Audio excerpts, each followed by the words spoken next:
Here we are, bottom of the Smash Mountain. I would like to thank my Patreon supporters over at patreon.com/bsmpod for continuing to support me and what I'm doing. Big shout outs to my senior producers, my mom and dad, love y'all, Ventus Official, and PK Smokey with Eternal Project. There we go. I got it. Hey, this is a new time. This is a new voting period of Smash Summit 14 specifically. And there are lots of worthy people who are trying to get into Summit 14.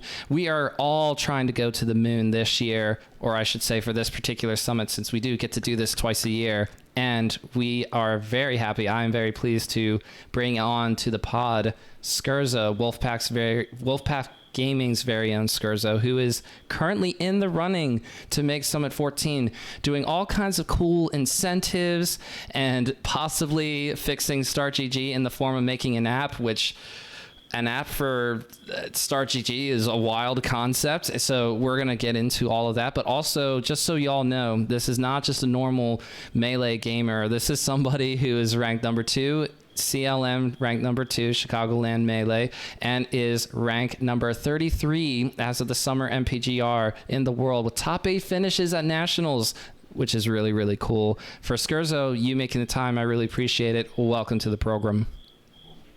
Yeah, thanks for having me. I just want to say number 2, yeah. I don't know if I agree with that. Yes, let's get into this. Smash Daddy ranked ahead of you. CG, Smash Daddy, Conduit Gaming, shout outs. Let's talk about this. I'm interested to hear from your perspective because I've noticed, and I think this was said on the Melee Stats Waiting for Game podcast, so I don't think I can give credit to myself. I have to give them partial credit for this chain of thought. I've seen this, or I've heard this, that you've gone to a lot of out-of-region events. And I'm looking at your Wikipedia, right, where there are some events located in CLM. You know, there's stuff like mid-lane Melee number 52 from a couple weeks ago. So it's not as if there is no activity in Chicagoland Melee, but I'm curious to hear from you why you think it is you rank number 2, why you disagree, all that kind of stuff. Let's just get straight into that. Yeah, so I mean, that season was very tough for me to play locally.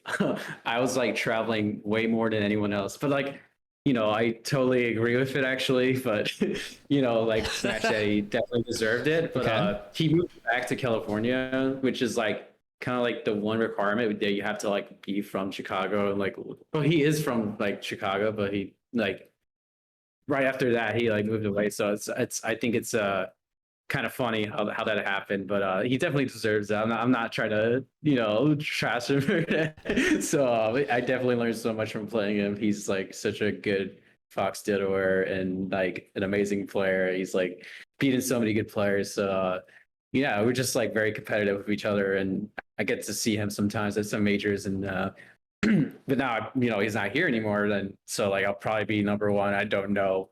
We just had a season that just ended, and we're supposed to have a PR already, but it's like that's also kind of a weird thing with Chicago. It sometimes takes like 1 or 2 months for the PR to come out, even after the season, because they're doing some panels and they're not getting them back, and they have to do a graphic, and it's pretty chaotic, and that's kind of like the CLM lore and the vibe we get. But yeah, like I don't have no qualms of Smash Daddy being number 2 though. Like I think it's kind of a meme though, like for sure.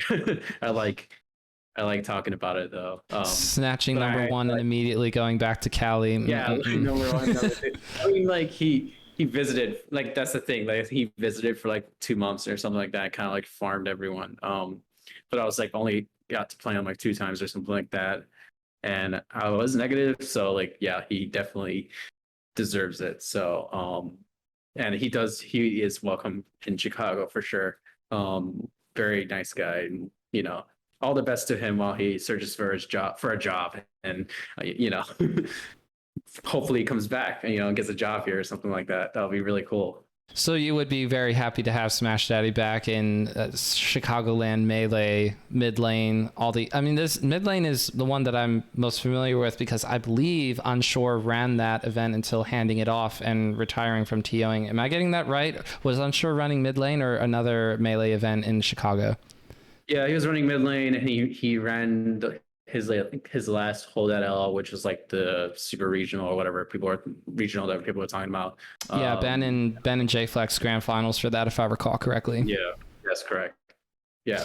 Shout out to Unshore, friend of the program, and I think Unshore is definitely like the reason why he's like moving on from TOing is to do the gaming, the competing. So I didn't see Unshore near the top of. Oh no, not anywhere on this PR for spring. So we need the new PR to come out because Unshore is probably going to be on there somewhere. I also see Shabo, who is a co-host of the Fox McCloud and Friends podcast. So shout outs.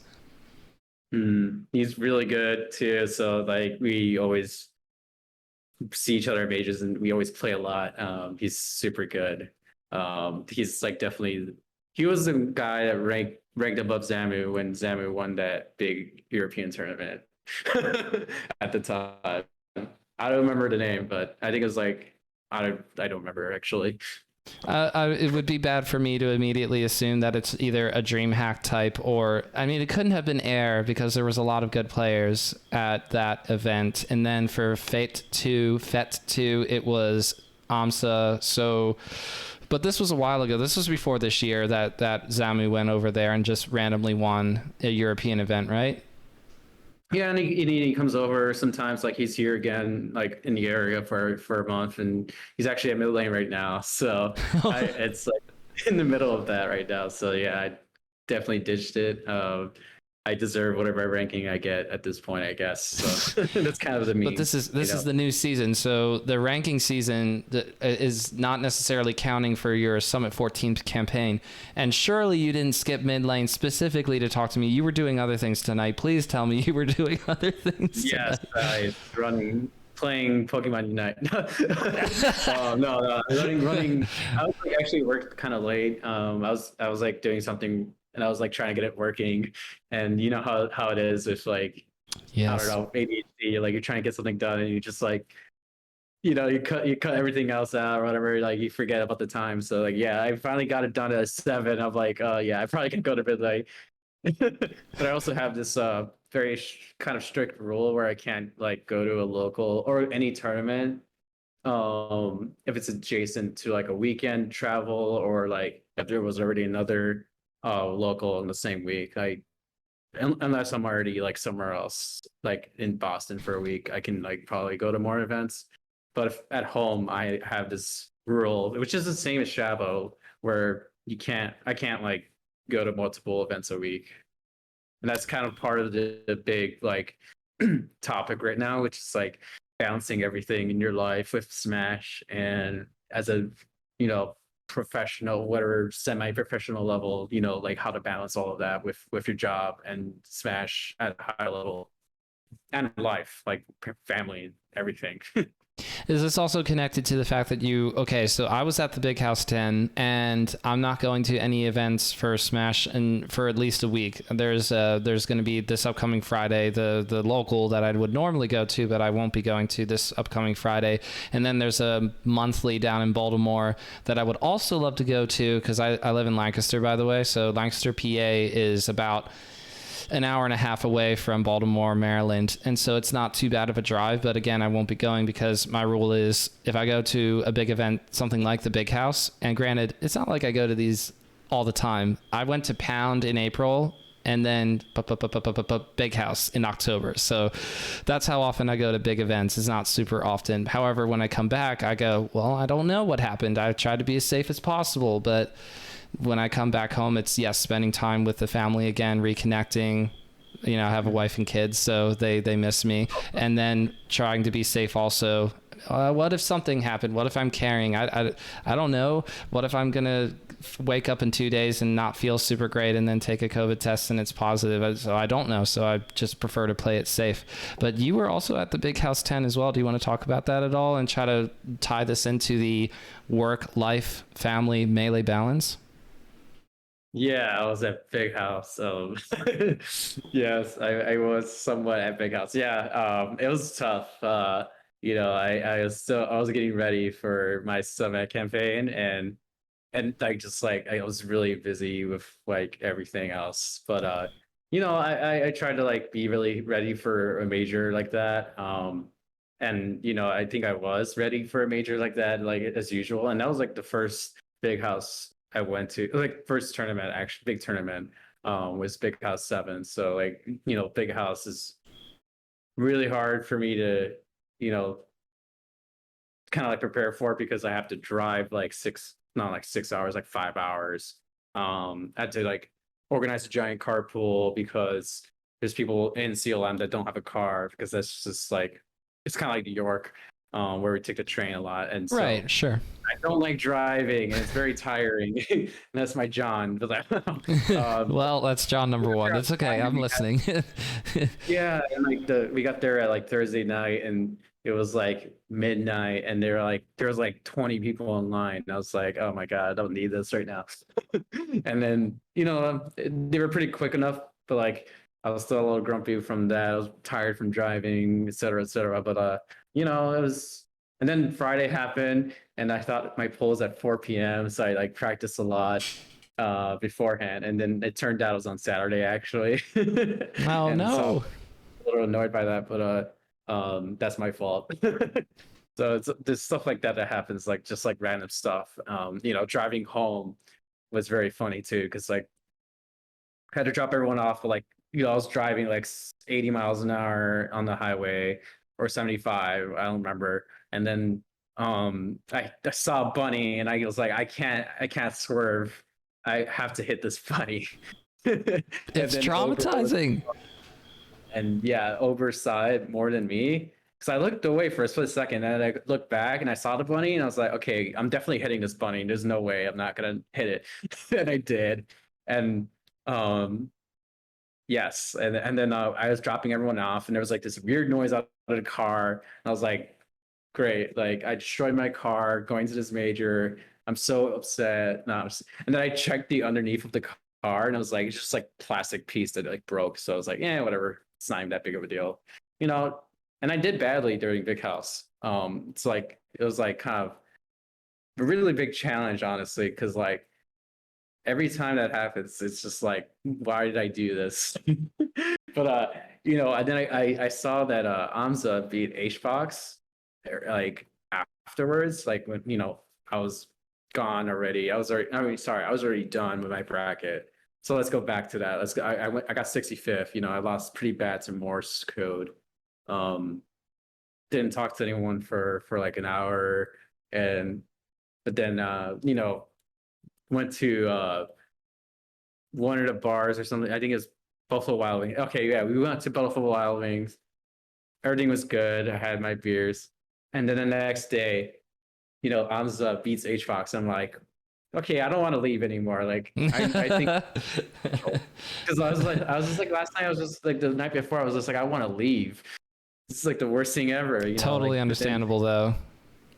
that like really really tough mental like status was like really hard to get out of, but then like hanging out with friends is like something that just really helps me. And it's like super nice to hang out with everyone even after you lose. You got to remember that like you got to be cool, you got to be chill, you can't be upset at everyone because it else can be a party. So, even when you have such high expectations for yourself, so it's like hard to like talk about that, because you know after getting ranked, after getting a sponsor, after getting number one or two or whatever, it's like everyone's rooting for you, and then that like moment where like everyone's cheering for you.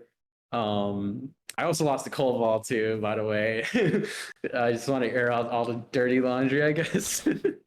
Okay, So so Callball, another Fox player, right? This is a Callball from Florida. yes, Right, and then Morse code is if I recall correctly, Morse code is Midwest, maybe even Michigan, Samus, right? Yes, you're right. I'm pretty sure he's from Michigan. Well, Midwest at the very least. I remember Morse code being Midwest. And look, if you are doing all these things like preparing for Summit and you're driving people and you hate driving, if you are surrounded by a lot more people than you're used to being surrounded by, because that was something that I ran into at the big house. I'm supposed to be super friendly and outgoing because I'm the one who invites everybody onto my podcast. And halfway through Friday, I'm going, I don't want to walk up to people and talk to them anymore. This is so hard. I don't want to do this anymore. And it was just Friday. I was supposed to be there, Saturday, Sunday, which I did. I soldiered on, but there were. You gotta take. Right. So anyway, I get it. And then you run into a Samus player you might not necessarily be just like 100% ready to run into, and you ran into Morse code in losers after losing the Cobalt in winners. Is that how that worked?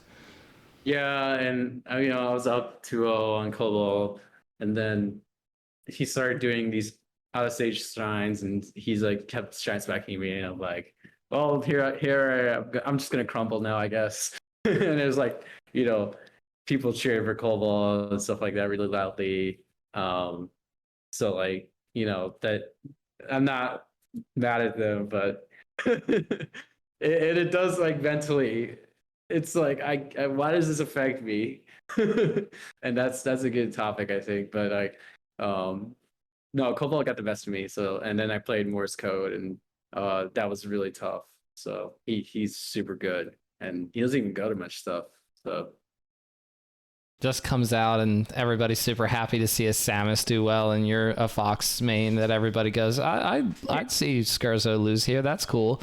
I mean, I've beaten that's the thing. I've beaten Super, who's the devil now, but yeah, that's his tag now. right. Mm-hmm. And I've beaten him before, and so I was like, yeah, I don't have to worry too much about Samus. And then like he just plays really, really well, and I'm just like, well, I thought I was like ranked higher than these guys. I was supposed to beat them and everything, but I guess not this time. And then, like I turn off Twitter, every time something like that happens. Sure. I basically turn off my phone or turn off my brain. I let my brain process the emotions, and I don't know what the sad chemical was again. I forgot, but let it process that brain chemicals. And then like everything's okay. Like I have everything else in my life. I'm talking like it's affecting me really badly, but it's really not. It doesn't. Well, in the moment, you're really, really deep in the feels. You're recalling that time where everything feels like it's crashing down a little bit because you're right in the middle of that storm. But then eventually, as all storms do, it goes away or it moves on. You're able to say, this was a weekend of my life. My life continues on. So now we get to go to the next thing. We do the next thing. We go to the next event, or however you say to yourself, I'm going to leave that behind now. But you're allowing yourself to feel that, because sometimes the temptation for me is to try to stuff it down and not even acknowledge that it's happening. That's a very unhealthy way to process things, probably, but that's how I do for a lot, where I'll randomly recall something 6 months later and go, oh, that sucked, because I never gave myself an opportunity to even say that in the moment. I'm just like, no, whatever bad thing is happening right now is not really happening. I'm just going to keep it moving. So I commend you, Skerzo, because you're allowing yourself to feel how sucky it is, but then eventually you can go, and we're done. The sad mode over. I've done the processing I need to do, and I'm ready to move on. And I think that's like a life skill for sure, because, and I've kind of harnessed it a bit myself, just like rejection and like getting, second place is something really important or something like that, or not getting a grade you expected. But like Melee has brought that back in a big way for sure. Cause like, I don't really fail a ton at work, like, cause like it's just, you're just working, and I'm not like messing up a bunch of stuff or competing with things, I'm not competing. I think competition is a really good outlet to process a lot of emotions and to feel a lot of emotions that you don't normally feel them. People have other outlets too, like they do skydiving or like some other crazy stuff, but I guess Melee is the outlet for me that I picked. So and especially for expression, that's a big one. And I was a musician before, but now I guess I express myself with Melee, and I really like that. And it's a really cool game. It's the best game, so I really love Melee. So, and it's just like super cool, like playing like Fox and like trying to like do crazy stuff that no one's seen before, and just trying to push that. And I always like every day when I play Melee, I'm like, did I do something that's different today that I've never seen before? And if I had, that's good. I'll try to do it more. But if I haven't, I was just like, let's just try something else next time. You know, just with friendlies or something like that. I'm always like trying something new. And yeah, like I really love the innovation that comes out of Melee. And kind of like forces you to use so many different skill sets that you like kind of like harness from the past of your life to like get better at Melee, to be more successful. And as a not a top player but like high level player, it's like you're constantly being challenged by everyone too, and it's like a big, it's huge. Like people don't understand how hard it is to like stay, like because I was like number one, right? I was like number one CLM. Yeah, I was like started traveling. I felt like big shot. Like every time every time I feel like a big shot, it always comes down again. And always get bit like right where it hurts. And I I got top 8 Smash Con, right? And like everyone's like, oh my god, you're so cool. And then like I go back to mid lane.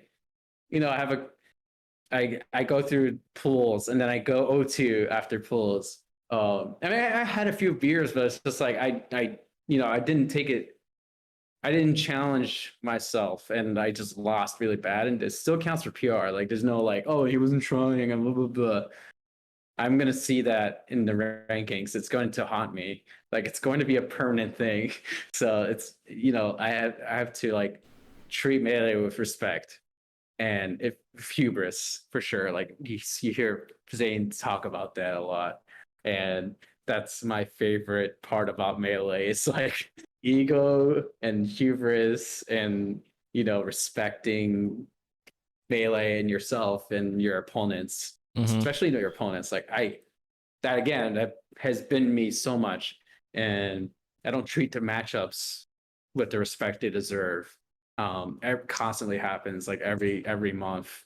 It like bites me back. Oh, I didn't prepare for this Falco thing, or oh, I didn't prepare for this Luigi thing. When Mad Tyro destroyed me. Um, oh, I didn't respect the game. I didn't sleep enough. Like that's anything you do. It's like anything you do is like it affects everything. It affects Melee. So you can't mess up, and it's like the ultimate test of skill. It's like you're testing every tournament. It's like a huge test. Yep, big That's report card. that's what I like to think about Melee. It's like you're testing for like Harvard. You're trying to get into the upper echelon. And it's very competitive. Even at you described yourself as a high level player. I mean, come on, I'm 33 in the world. Come on now. Maybe the people don't deserve to be there. Maybe they were bought in. Like maybe their parents like funded everything. I'm joking, by the way. I'm joking. Like everyone up there is Smashbox. Sorry, I use it. I mean, I use the box, so I shouldn't really say. Wait, I don't even know what you said actually. Smash Daddy? No. No, I said Smashbox. Like you can just buy a broken controller, Oh no, I'm talking about something bigger actually. I'm talking about like becoming like a full-time gamer. True.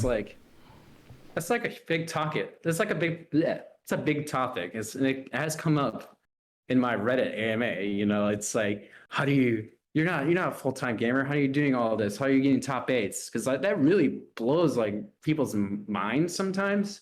Like how I tell my coworkers like, oh, I was playing in front of like 50,000 Twitch viewers, and they're like, well, how do you even comprehend what that means? They don't have the context, but when I talk to other Smashers, they're definitely like, oh my god, how did you get top 8? Like you're working all the time too, and it's just like, well, I sacrifice a lot of things. I don't, I'm not as like I'm not as read up as in certain things, or I haven't consumed culture in the same amount of depth as people. um there's like things I miss out on for sure, like, and I talk to pro players all the time about it. Like they're always like, oh yeah, I don't play other video games or something like that. They're missing something cultural Yeah. and culturally important when they're playing Melee. Well, That's the funny thing, though. for you, I'm part of playing it is Melee. because you're That's first all I'm generation, doing. right? You don't have a lot of family in Chicago that you live in, so because you're not doing a lot of things with family, that gives you the time that you need to be able to practice and prepare for traveling. I mean, still, like, that's just one of the many factors, and I can't even like even begin like how many things I have to do to even do it, make this possible, and like having connections with like these players, like I think it's a big effort. And I do put in the effort. Like, oh, I try to, I like shoot my shot, like in the Twitter DMs, like because these people don't know me, right? Like all these players, like for example, like Magi or HBox or Mango, like these people never knew me for years. Like these people were in the scene for years, and they never. And I was in the scene too, but I was in like my little CLM bubble, just going to locals and stuff. But like, blah, blah, blah, nobody cares. But like I was in my scene, and I meet these people like by off chance or something like that. I play them at a bracket. I, DM them on Twitter. I reply to their tweet or something like that. That's just like the bare bones kind of like shallow introductory interaction. And then like you have to like kind of get out of your comfort zone as well. You have to like hang out, these like ask them like hang out, or ask them to be in your hotel group, or ask them to join whatever event you're hosting, or like, oh, like, are you do you want to take this Uber with me? Like just all these random things, right? Oh, you want to get dinner? That's just like, so that's like part of the Melee like growth as well. It's like you have to like, I don't even know where I started here, but it's like it feels like I was like someone that never like belonged at first, for sure, and that's like a lot of budding players go through, and we don't really talk about it, but as much. So like, and then I just came out like, I just kind of came out of nowhere, and I got top 35 ranked, and like people do know me now, but I I really did think I was like a ghost at first, the first few years. But then I guess COVID was like unironically a really good way for exposure, because like I beat like Ginger or whatever. I beat some players, doesn't matter who I beat, but like, like I lost to HBox at a, ECF, and then I challenged him for $100 money match, like he's like, who is this guy? Like, why would it actually, do I even accept it? It's like, he's like basically anonymous. And I was just like, whatever, dude, just like do it. I mean, we did it, it was like on a whim, like, and, like, yeah, like I would hang out with these people now, and it's just like very surreal, because like, it's kind of like, you're like, you feel like you're a normie or whatever, and like you see these people on YouTube, you see these people on Reddit, you don't think they're like real. You think they're like super. There's a mystification of Melee players that's definitely there. You Yes. see only see them on Twitter, and like you're like, oh yeah, they got 50,000 followers, I have 200. Like there's no way I'll ever be in a circle adjacent to them or something. And it's been very humbling to like be ranked, and to do decently well, and to lose 3 game 5s in a straight row versus Magi. I am very honored to lose that many times to her at game 5s. uh, it's just it's and it's like the passion. I guess I was like talking about that earlier. The passion was like keeping me in Melee, because that's I kind of started that way, like, and it's coming full circle, I think. Because what got me into Melee was passion, and just like being this like spectator, this redditor, this YouTube watcher, and now it's like now you have like all these responsibilities as like your scene's top player or whatever. And you keep losing, you keep losing, you keep losing, you keep losing. I keep losing. I've been to 10 majors and I've lost, I've never won any. I never got really far in them. I guess like some top eights, but you know, even that I don't even get into peeps. I don't even get in the pipsqueak meme tweets. I don't even get in there because I don't do good enough. So it's just like, well, like, do I get enough like value out of traveling this much? Am I getting enough value out of all the effort I put in? Um, but then again, it's like, well, do I deserve, what I'm getting out of it from the amount of preparation that I do, the amount of practice that I do, um, the amount of passion I have for it. And that's pretty much a lot like of my experience right now and like how I'm feeling right now. And it's like it's kind of feeding on me like right now. Because it's like there's this, I've heard about this plateau in Melee, like there's like many plateaus, right? When you improve in any skill, but especially for Melee, there's like the high level player plateau. So like there's a lot to kind of you can stagnate for months or even years like at this level. And I'm kind of like aware of it. And yeah, like it's just like it kind of like I see a lot of my like fellow players, they kind of like drop off from there. And yeah, but I don't think I just like seeing Amza, um sorry, like those feelings were me when I lost and got 65th. Like, am I plateauing? um am I gonna quit? Am I gonna do this, or am I gonna like take a break? Am I gonna take a year off, take a half year off? Because I was like, there's all these thoughts in my head for sure. Absolutely. Because I thought I was seeded 27th. Like that, I don't want to say that it was like rent free in my head losing the Morse code like that, but like it is definitely rent. It was like that badly for me. It caused like a crisis, and no, I don't think I'm after seeing like Amza have his run. I was just like, always been a fan of Amza. Like he's one of my favorite players of all time.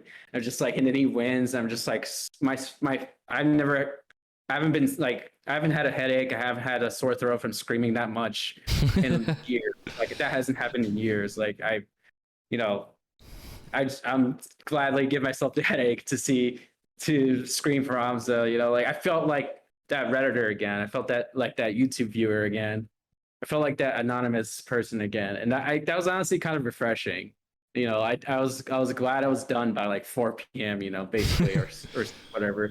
I had plenty of time to just like relax again, and it felt like again like the full circle. Like the first tournament was Big House, and um, you know, I I drove there. I drove to Big House 7 Saturday night on a whim. Like I did not actually like plan to go to Big House.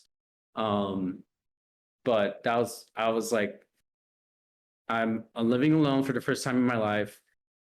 Let's just do it. And I drove all the way like in the middle of the night, and then I saw um top eight. I drove on Sunday actually. I saw That's how I saw like top eight. So Yeah, just not yeah, necessarily everyone's favorite top eight.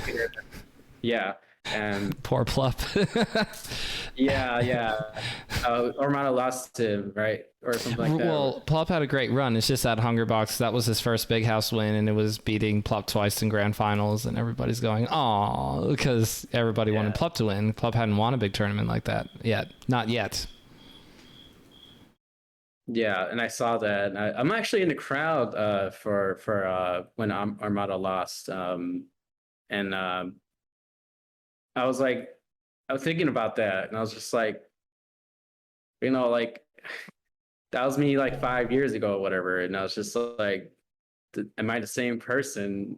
And do I have the same relationship with this game? Because again, like I don't I don't think people understand how many hours we put it into it, and how tough that can be sometimes. um, I don't, like like the sucking cost fallacy, or are you like, oh, am I still improving? Um, and that's kind of like where I came to my conclusion, was that I really love like seeing gradual improvement, and just again the plateau thing, but like you're kind of like, it's kind of like a staircase, and it's like very fluid too at the same time. Yeah. It kind of goes like a snake like that. And you gotta know, you have to notice that there's going to be some moments where you lose, or you have bad moments. And there's always, I'm going to the Ludwig major in 2 weeks after that, and it's like, oh yeah, just keep the grind going. You just got to keep doing it. And that's a big life advice I have for so many people, because they're asking me, how did you get such a good job, get this and this and whatever. I just never gave up, I guess. And um even if you have to go in debt, so all this stuff, like, go move back to your parents, like, do whatever you have to do.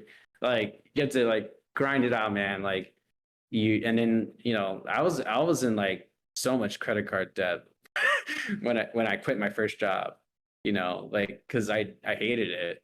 And and that's kind of like a segue we can go into, because like my first job was not app development.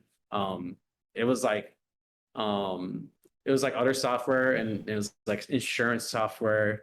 And I was like, it's taking me 2 hours to go to this local, and I'm like dying here. Like, I'm so far from the city, and like I was like, I gotta do something. I gotta. And then again, it's just like, oh, I'm in this rough patch. Like, what do I have to do? Like, I need to think of solutions, because if you don't like where you are, you have to look at what's causing you pain. And you gotta like fix it, or you gotta do something. You gotta change something. You do whatever you have to do. And then, so I was like, okay, my solution is to quit with no money. I had zero money, and I went to Japan. And I kind of talk about that in my Reddit AMA. I quit my job, and I go to Japan for 2 months. For 2 months, like, I don't even think my parents knew what Japan was. Like, they were like, are you gonna be safe? They're like, are you gonna be safe? And I'm like, it's the safest country in the world. Like, I'll be fine. Like, do you actually? Yeah. And then, of course, like, nobody really. They're worried like nobody's gonna speak English and stuff like that. And like, it's globalization. It's fine. I was able to get around and get food. I didn't starve to death. But these are all like new things. I was traveling by yourself. Um, and that was kind of my introductory to traveling too. Like, and people think it's hard, but it's not hard. It's just, you have to get out of your comfort zone again. Like I said earlier, there's all these new experiences that you can be missing out on. You just have to do it though. Like, you have to go through the pain, and there's so much pain of not knowing anything. You're not going to know anything. You're not going to know the perfect solution to doing something. Like, there's going to be so many road bumps, but then like you're going to be grateful of it afterwards. You're going to be happy you did it. So that's the same thing with Melee. It's the same thing with trying to get a job, trying to get a good job. Um, there's all these things, like trying to get a partner, trying to take care of a cat. Like, that's really hard. Um, but then you just get better at things over time. And that's just what I did. I'm not perfect by any means. And I make mistakes so much. Like, I would get 65th, or, my girlfriend would be upset with me for being away too much, or, my family would do that too. Or like, I didn't, or I didn't put enough time into learning this one thing for work or something like that. And but like, you just keep doing it. Like, oh, you book the wrong flight, you go to the wrong airport. That's actually happened to me before. Um, so you just got to make sure you're well rested. Again, like, everything's a test. You got to make sure you're well rested, you're well fed. Don't eat bad food all the time. It's not going to help you out. Your brain's going to be bad. So that's just like the one thing that keeps coming up though. Like, I'm sorry, like it keeps coming up to me. Like that one question, the first question on my Reddit AMA. So I really wanted to hit on it really hard on this podcast as to like the first thing, which was again like how do I balance everything in my life? I don't. I really don't. I'm not a juggler with my time. I'm not a perfect juggler. I'm constantly dropping the ball, or many balls. Like I have many balls in my hands. Your bandwidth is not able to actually cover everything that you're trying to pay attention to. Yes, absolutely. And again, like that's just being human. Like your brain is like your brain has like a battery capacity, and like even as you get older, it gets better at some things, but then again, you have less. You have more potential for fatigue because you're just getting older. Mm-hmm. Like Armana is like, I don't want to travel anymore, man. What was that accent, anyways? Like I can get that, man.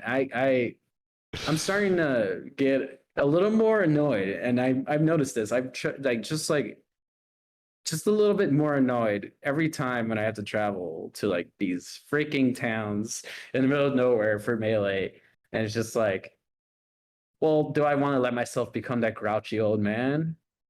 Do you want to become slime? Not or is it just my brain? Like it's being tired. It's look at my hairline. It's like receding. No, I'm just kidding.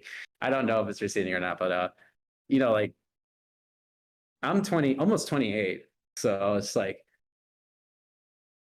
October, baby. That's November. November. Okay. Oh, sad. We missed you by 1 month. October babies unite. I'll be turning 27 in a couple weeks. Nice. 10 days. 10 days. The countdown ensues. And you have family, you said? Yeah, so I got married when I was 21. Wow. Lancaster Countians are known to do that.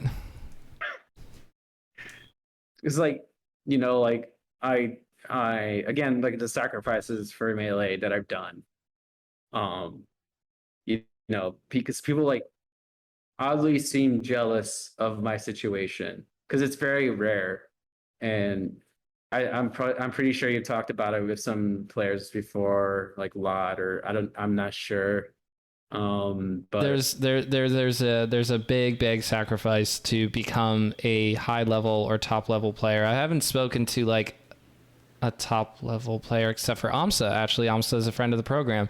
Amsa spent nearly 10 years in perpetuity of saying, I'm going to win a major in the United States. And it took 10 years, and had every opportunity to say, it's because I have to fly out from Japan every single time, 13 hours of jet lag, or slightly less of flying out to the West Coast, but 10 plus hours of jet lag every time. Let's just put it that way. And you have to then perform well and perform to your seed, perform to expectations. And then if you lose, it's like, well, now I'm going to look forward to a 24-hour trip home because I have to fly for that long, and then I'll probably be stuck in customs or whatever, and I have to get back to my apartment after that. It's a whole thing.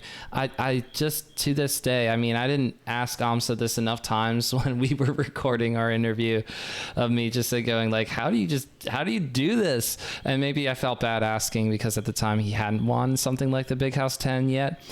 But that's why Amsa is so inspiring to everybody, including yourself, when he won this past weekend at the Big House 10, because you knew what it took.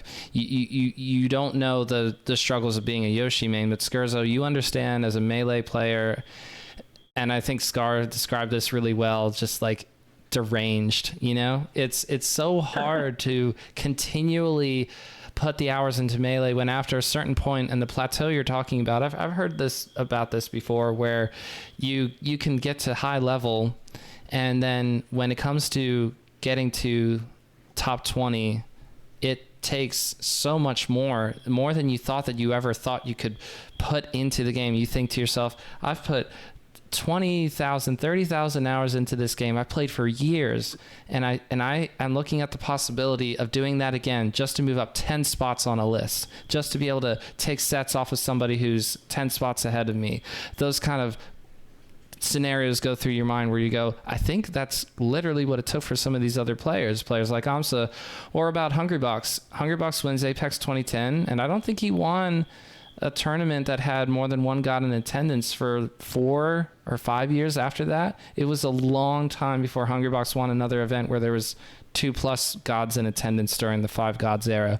And of course, Hungrybox has won plenty of events now, but what I'm saying is that for 4 years, he didn't win a quote unquote big tournament. He won a big tournament over Armada in 2010, and then it was dry season for what he thought he was supposed to do. Oh, I'm not winning the tournament anymore. Oh, I'm not even finishing top 3 anymore. Everybody thinks I'm the worst of the 5 gods, kind of a thing. And I always give respect to players like Hungrybox, like AMSA, or Armada. Armada was number 2 guy for a while. Couldn't win Genesis, couldn't win ROM 4, couldn't win XYZ. It took such a long time for Armada even.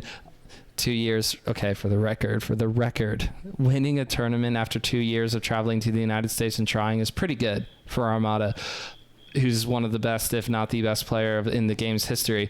So what I'm saying is that even for somebody like Armada having to travel from Europe, it took that many times for him to win a big tournament over Mango and everybody else. So I think about you. You've been playing for a long time now. You have now started to be capable of upsetting players ahead of you. You've gotten to number 33. You have been number 1, number 2 in Chicagoland Melee. You get it. And you're looking down the barrel of, if I want to beat players like Pipsqueak and Plup and AMSA, it may not happen this year. It may not even happen next year. What is it going to take? And you think about the fact that you have a full-time job, the fact that in order to travel to these events, you have to put in whatever result that you get, but then go back to work the very next day, Monday. You described it in your Reddit AMA as, I fly back Monday mornings, like really, really early, and then I start working. Sometimes I even work during the events because I work remote. So sometimes on a Saturday, I'll disappear and work for a few hours because I got to get stuff done before the rest of bracket or what have you. I mean, I don't know what you did specifically for Big House 10, but you described it on Reddit as, I am always at my limit in terms of the time that I have to be able to make all of this work. It is a massive juggling act. And when you place outside of your seed, or below your seed, I should say, that's totally justifiable in my mind why you would immediately go, well, I don't think I could reasonably do this for a long time and go through more events like this. Like realistically, Skerzo, you're looking down the possibility of placing below your seed again at another tournament. Like you're not immune to that possibility, and that sucks. Yeah, and I had to go back to why I do it all, but I've sprung back pretty quickly, like fairly quickly. And it's just like, again, like knowing all these people through, years of grind, years of like building these connections and, looking forward to meeting people and, putting yourself out there. You're outside of your comfort zone and meeting people. It's like, those are the people that like are just, the net below you, like definitely like, and they're always like very happy to see you finally done with bracket. They usually wait a while for you to be done, and you definitely like miss out on some things on Friday nights or Saturday nights. I've had to hide away in my hotel room to get ready for like 9 a.m. top 8s before. But like when you finally those people are so important to me. Anyone that comes up to me and like says whatever, like something nice, that's like, even after bracket, they're like good, it's such a useful thing to have, because like I don't want to be in that situation again where again I was like a ghost and I had no one with me. I didn't know what CLM was, stuff like that. And I was just like traveling to majors alone my first year of like competing seriously. And but then again, it led me to new experiences again. Because I was forced to, I was forced to find a hotel group. I was forced to like learn how to use Google Flights, and but now I use those skills for everything else. Like I travel outside of Melee, and now it's so easy for me to plan my trip. I don't have to hire a trip advisor. I don't have to hire like a guide, a travel guide. I can do everything by myself now. I can figure out all the transit, options. I was in Tokyo for 2 months, and I figured out how to use the subway system really, really well. Um, and it was a you know, really good way of getting around. It's just like learning, people don't realize these new experiences are like very crucial to your growth as a person. Um, and yeah, like that's why I keep competing. It's those new experiences. And again, that's what I'm striving for with Summit. And again, I was like, this is like the third or second time I could have like opted in. And I finally opted in. And I was just like, do I really want to like do all this? I don't want to like, I've never done this before. I'm so bad at campaigning. And then just like you're pushing the snowball, right? This like invisible snowball. And like once you finally get momentum, you're just like, oh yeah, this is easy.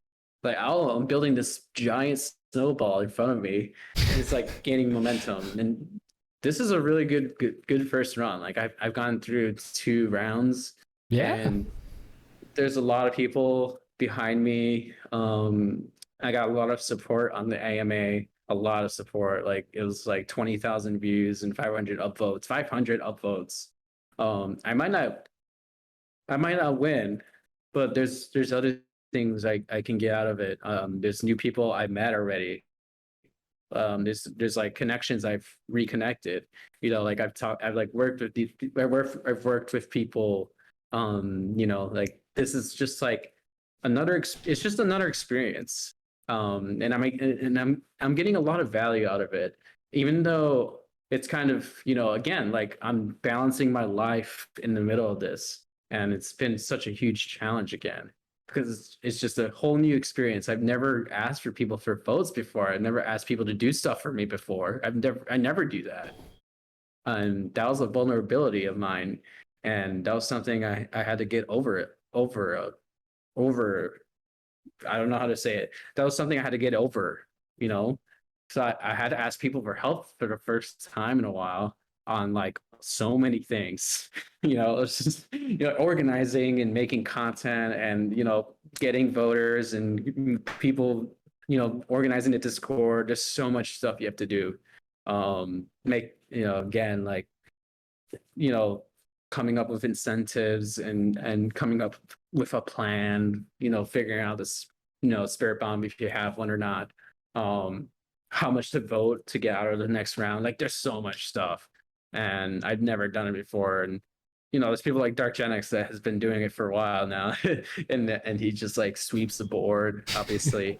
But yeah, like again, like this is like probably one of the best decisions I've made, even though it's been like such a time sink, but and like a effort sink. But like I'm really glad I did it because it's really pushing myself to do again, like to do like an app. If I make it in, I'll finally make the app, and I'll do it. I'll make the app. Like everyone's telling me to do it, like because like I have I have years of experience doing mobile apps, and now like I'm way better than I was before when I first did it. First did what, you might ask? Well, I did. You remember that time I quit my job? Well, I wanted to learn mobile development, and so I did an online degree for app development, and the capstone project was actually a smashtgg app. It was literally a smashtgg app to graduate from my online degree. It was like an online degree thingy. Yeah. So it was functional. Um, it was very functional, and then that's the code base I would work off of. if I got in, like I would not use the same code. Don't get me wrong. Like I was such a horrible programmer 5 years ago. Of course, I've gone through so many things. I've been a consultant. I've been I've been a full stack developer. I've been which just means I do web development and like back end development. Um, Cool. I've done now I've done like insurance software, but I've done an iOS app for insurance, and but like now I work on um, a salad company's app. So yeah, that's a very funny thing to talk about. But you can order a salad through your app, through your phone. That's this me. This is me. I've made this. Like um, I work on this, so it's like an app. And Appreciate it. yeah, it's like all these like fridges, these smart fridges that have those salads and yeah, blah, blah, blah. Like it's all over the airports. It's So a thing. I work on this Skerzo app, and it's promises very is a thing. What was that? Sorry, I'm just for me and other people who don't order salad, it is a thing. Skerzo made the app that orders salad. I'm good on salad though. Sorry, you're getting to the point that you have built a bunch of different systems and apps, and when you think about your time back in the good old days of learning all of this, making a smashtgg app to do a couple of different functions, you go, well, I remembered what that coding is like, and I now have all the experience, and I can actually do this. This is a real undertaking that I can do. And at first, when I saw that you were talking about doing a mobile app for startgg, I thought literally to myself, that is the smartest thing that anybody could ever do. Literally lying to everybody and say that you would make a mobile app because that's impossible. I literally know Skerzo. I literally thought there's no shot that this Skerzo person is going to actually do it. And I knew who you were, by the way.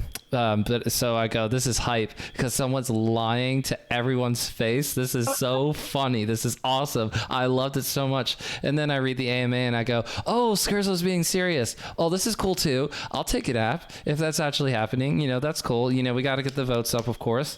30K, 30K, 30K, if I recall correctly.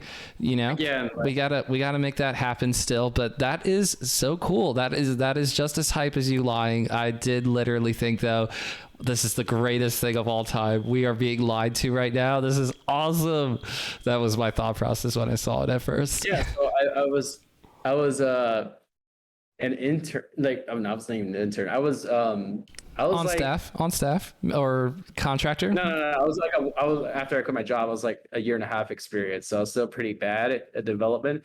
And there's another app called PocketGD, which is like you can look at brackets and stuff like that but there's no features that I actually would use. Yeah, I got that because I was really excited, and then I saw it and I was like, oh, this is kind of it. It is what it is. I'm trying to be as nice as possible to the PocketGG developers, but I didn't find any reason to use it. I deleted it after 2 weeks. Yeah, so that's the problem I want to solve. Is that when I get to a tournament, I don't want to, I want to turn off my brain. I have so many things to worry about when I'm at a tournament, and I just want to know when my bracket is. I just want to get notification telling me where to go. Hungrybox could have used that at Big House 10. Shout outs for literally going, somebody on staff told me that it starts at 12 noon. And Robin tweets, no, literally nobody told you that. Nobody told you that. And you were informed several times that that top 24 started at 11, that you were on at 11. This is on you, big guy. And yeah, and this is a story. I've had like time zone issues before. Like and I don't like the way for the people in the back. Let's go, Skerzo. Time zones, dude. Dude, this wasn't an Ontario, Canada thing, but this is me. Like I looked at it at startgg and it said a certain time, and then it was like 12 p.m. And then I fly to main stage. And we get there at 12 p.m. And they're like, oh, the bracket actually started 2 hours ago. And it's like, oh, wait, this is said 12 p.m. In Central Time. So when I actually got there, it was actually at 10 a.m. Oh, no. So I was like, the translation was so bad. Um, in startgg, and there was no like notification, there's nothing there's no way of knowing, because like once you sign up for a tournament, you don't get anything, you don't get any notifications about anything. You don't even know when your pool gets changed. You don't even get notified of that. I check my pool for Big House 10. I kid you not, 2 times a day. One at the beginning of the day, one at the end of the day. Even the morning of, I go, "Am I on today?" Dude, because it could change, and it won't tell you. wait, who's that Sheik player? Bonfire. And she said like her time got changed, like, and that's happened to me before. Like I've had my pull changed, and that's horrible. That's like your worst nightmare. But yeah, like I also just want a widget. Like, when you make an app, it has has like a widget or lock screen widget or whatever. That would be really, really cool, because I'm a very old man. I just don't want to open crap. I just want to see it at a glance. I'm an old man. And what was the last thing I was going to say? Oh yeah, and it would be really cool to see content on the app, because like it was very. I look at startgg, like I look at the homepage and it's like super dead. And I've actually talked about this the with some friends, and how that would, like, we would design it, and like there could be like match updates on there. That would be super cool. Yep. Like Twitter integration, Something, anything. you can actually, so like there's like this technology where you can connect your Twitter account, and it would like follow all the players that you already follow from Twitter, and it would sync up with the app, and it would tell you like, and then you can just get data off of that. So That like sounds if you nice. connect your Twitter, yeah, it sounds insane. So if you connect your Twitter and you're like, oh, I want to get match updates, I want to get upset updates or whatever like that, maybe you can get that as a notification, maybe you get in your feed, like that. It'll be possible. And I have intimate experience with the Smash GG or Start GG backend, and I've like already churned through it a lot, through making that first like demo app to graduate from my iOS course. I have a question. Yeah. What makes you think you have time to do this, Skerzo? That's the other thing.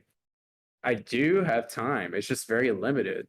And once you get the kick in the butt to do something, and there's people waiting on you, when there's like a deadline, all this stuff, when you are beholden to stakeholders.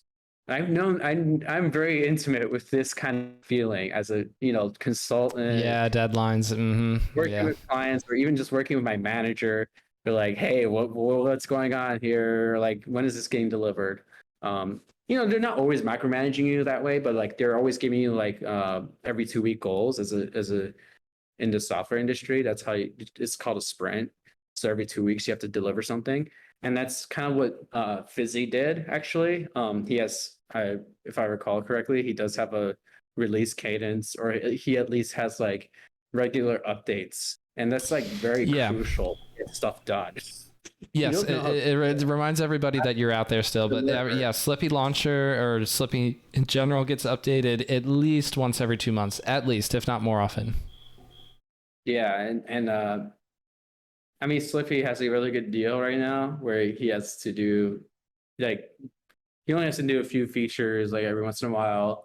And he gets to work on ranked, and then he just has Patreon support. Like, everyone loves him. Like, it's like, you're fine. You already delivered the value that we all really, really, appreciate, and you don't have to work ever again if you have to, because we have this wonderful thing that you delivered to us that has so much value.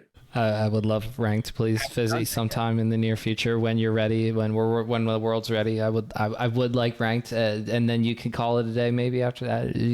I do love me some ranked.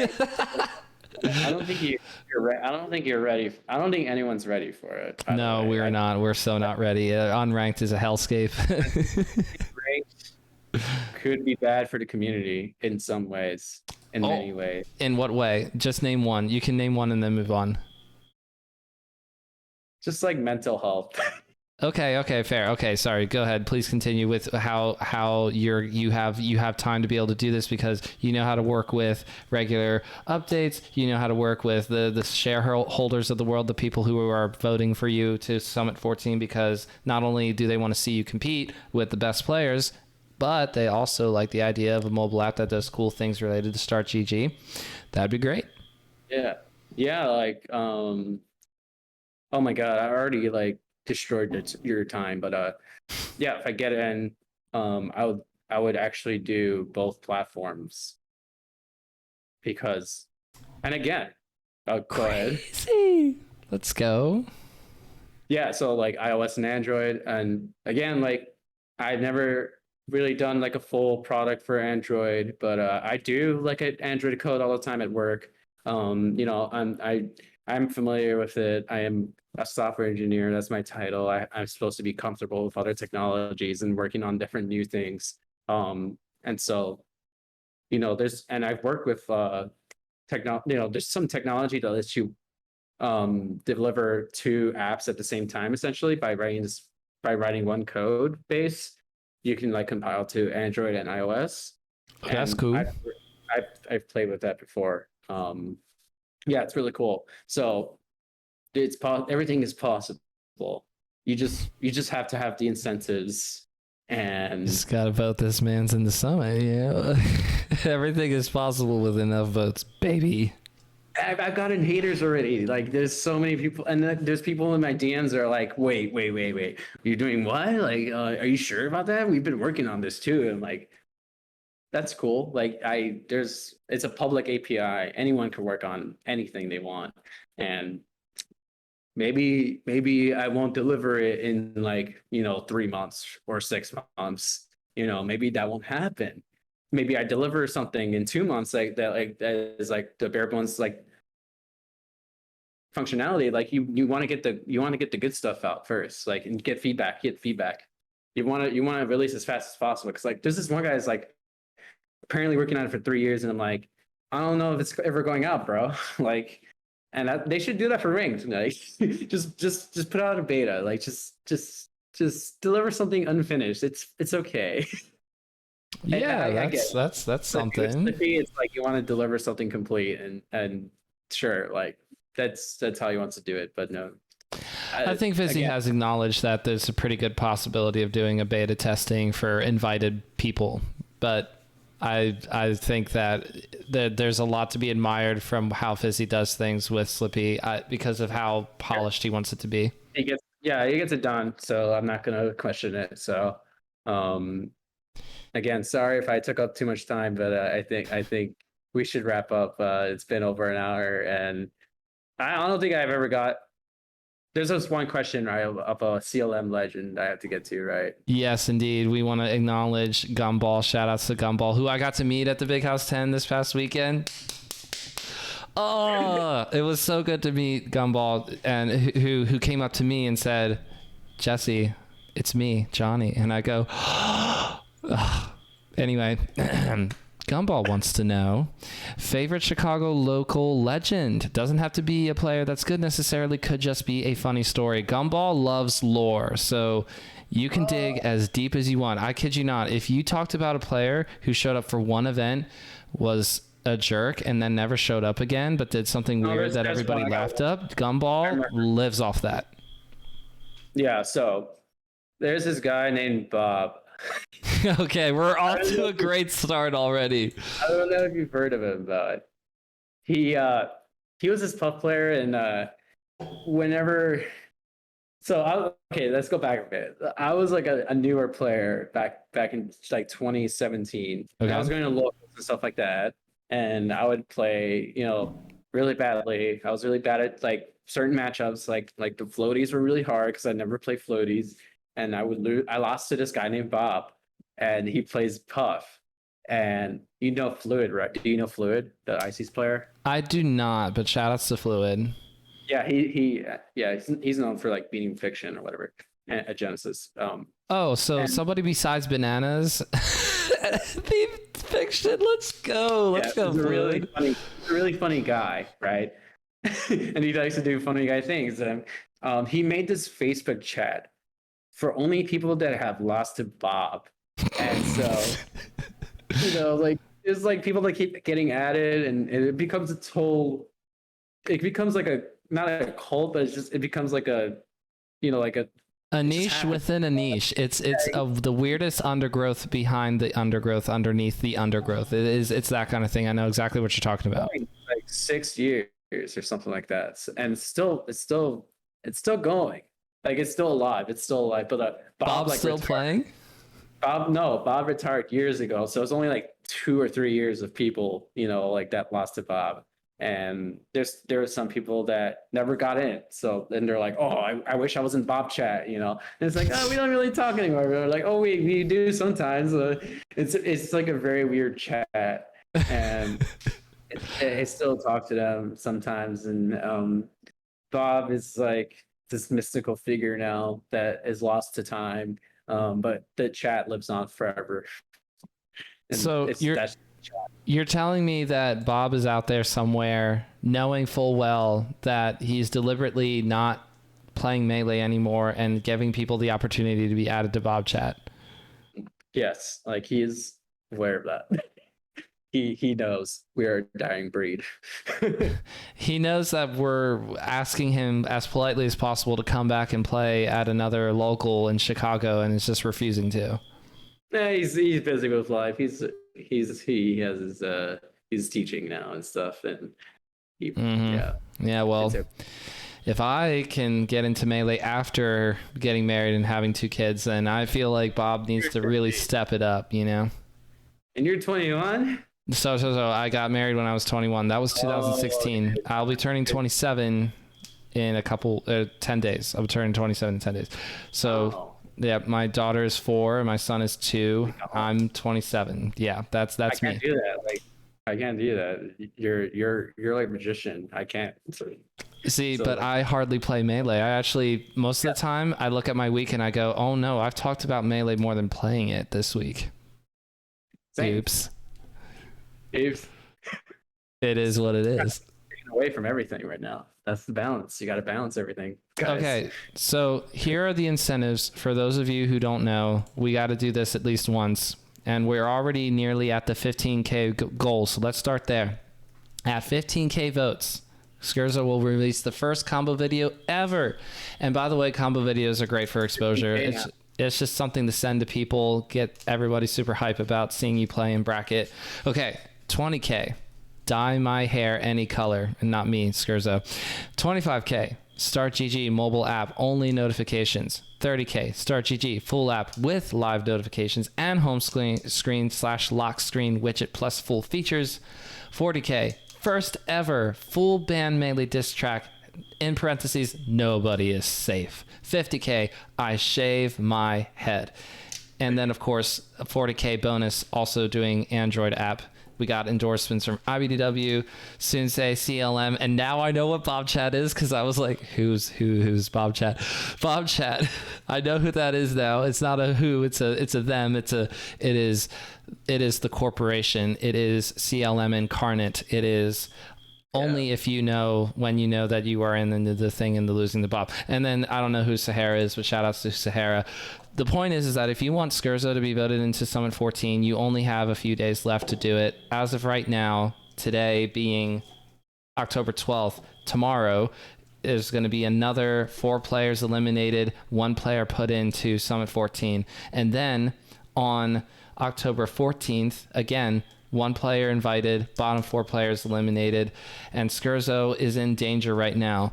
Skerzo is in the red, and we need to get Skerzo in the green. We got to get that shmoney. Well, actually, that the shvotes, so that Skerzo can go to Summit 14. And yes, because Dr. Hunk said, get Skerzo on the pod. Yes, I'm a big Skerzo fan. Okay, for the record, Skerzo, I've watched you or your reverse 3-0 versus Professor Pro at Fit 2, and that's when I first go, Skerzo was on to something with this. This is cool. Let's go, Skerzo. So I always get super excited to talk to people that I have seen on and off, and I go, I'm always always excited when people talk to me on the podcast because I can go from knowing of them to just knowing them. And that's part of how I low key try to get more connected to the community, because I don't have to always travel to events and walk up to somebody and say, hi. I can just invite you onto my podcast, and then we get to know each other. And then someday I'll walk up to you maybe at Genesis 9 or something and go, Skerzo, it's Cypher. I interviewed you a while back. That's what I did with Pipsqueak this past weekend. And Pip goes, oh yeah, that was a thing. Yeah, it's cool. Yeah, cool to see you. You know, Pip obviously focused on doing other things, and I go, it's totally fair. It's totally fair. And we did have dinner together in the same group the one night. Very nice. Pip, for the record, it was great to see you in person, meet you in person. You're very nice. I'm mostly teasing. I just know it was at first, Pip was going, who's this guy? I don't know who this is. He's acting like he knows me. Oh, okay. Now I remember him. Let's see. It was fun. Like, thank you for having me. Yes, I shilled for your summit campaign, but where can the people find you in order to get the latest and greatest? I think my Twitter's on the screen, but it's skerzo_, and I have a Reddit AMA on reddit.com/r/SSBM, and that's pretty much it. I don't really stream. Where's the combo video gonna go up? Oh yeah, it's being edited right now, actually. So it's going to be insane, actually. There's a year of clips in it, and there's 900 clips that we had to cut down. So 900 to probably like 50. So that's going to be an insane combo video. So definitely check it out when it's out on my Twitter. I'm going to have a Twitter link. To what YouTube page? Do you have a YouTube, Skerzo? Yeah, it's just Skerzo. So I don't know the exact link, but you should be able to find it by searching Skerzo stuff, but it'll be on my Twitter as well. I'll have to fight through all of your matches on YouTube and just specifically search for channels, Skerzo, sort through all of those and go, oh, this one hasn't had an upload in like 6 years, but this is probably Skerzo. No, I have more recent uploads, but yeah. Ooh, what kind of content are you making, Skerzo? I'm not making any content. I'm just posting stupid videos, I guess, but I don't even remember. It's like moments in like Killing Floor or something like that, like video games. Random video game. Yeah. A true gamer, you know, I feel the same way as you do when it comes to like, how am I supposed to do all this? For you, it's the same way. We'll be looking forward to the mobile app if we get enough votes there. So please go vote for Skerzo. And to you, one more time, thank you for joining me. I'm going to play the outro, and then we're going to do a thumbnail pose, and then we'll be done. But you need to stick around for the 25-ish seconds that the outro plays, and I'll be quiet, but then we'll do the thumbnail. So for now, please say goodbye to all the peoples. Yeah, thank you, guys. Thank you for having me. It's been a pleasure.